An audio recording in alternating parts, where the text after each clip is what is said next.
Good morning, students. Welcome to Bindu Dadwal Chemistry Lessons. Our topic for today is extraction of copper. Copper can be extracted from copper pyrite ore. Other ores of copper are copper glans, Cu2s, malachite, CuOH twice, CuCO3, cuprite, Cu2O, and azurite, 2CuCO3, CuOH twice.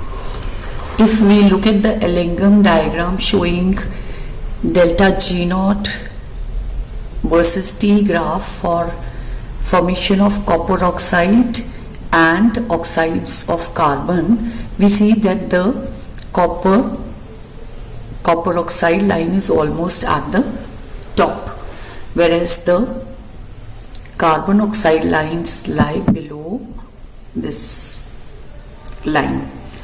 So that means that coke can be used as a reducing agent to reduce copper oxide to copper directly. So for that, as we have copper glans or copper sulfide ore means concentration will be done by froth flotation process, and then the concentrated ore is heated strongly in presence of excess air in a reverberative furnace. So on roasting, this copper sulfide gets converted to copper oxide and sulfur dioxide is formed. This copper oxide can be reduced with coke to form copper. But in actual practice, copper is extracted from its sulfide ore, copper pyrite, concentrated by froth flotation process and then roasted strongly in presence of air in a reverberatory furnace. The copper pyrite breaks up into copper sulfide and iron sulfide. The iron sulfide will get oxidized to iron oxide. Some of the copper sulfide will also get oxidized to copper oxide. The roasted ore is mixed with some powdered coke as reducing agent and sand as flux and heated strongly in a blast furnace. It is made up of steel and is lined inside with fire bricks. A blast of hot air is introduced at the lower part of the furnace. So the changes that occur are iron sulfide being more reactive than copper sulfide will get oxidized to iron oxide and the silica will convert it into silicate. So this ferrosilicate will form slag, which is lighter and forms the upper layer above the mixture of copper oxide, copper sulfide in molten form.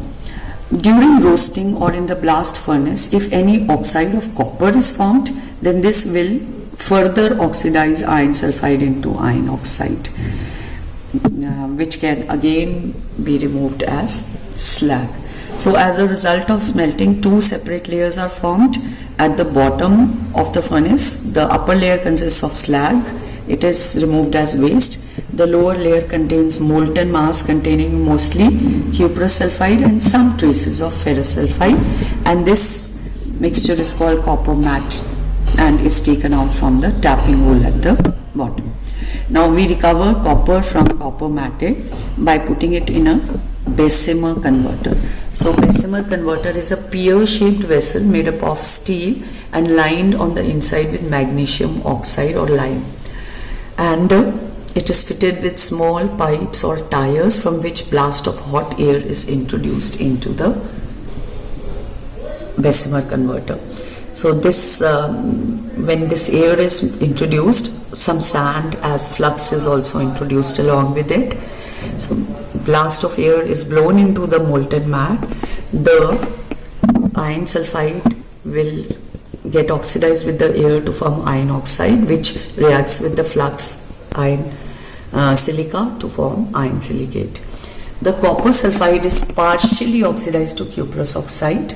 This cuprous oxide will combine with the remaining copper sulfide to form copper.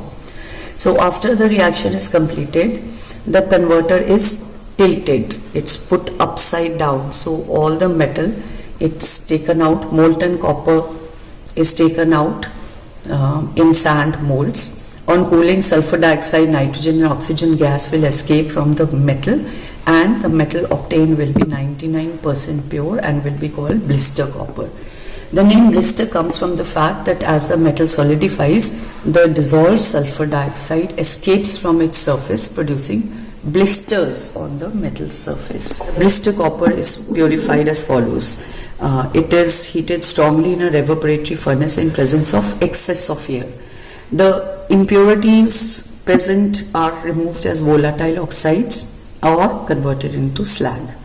But in the process, some of the copper also changes to copper cuprous oxide.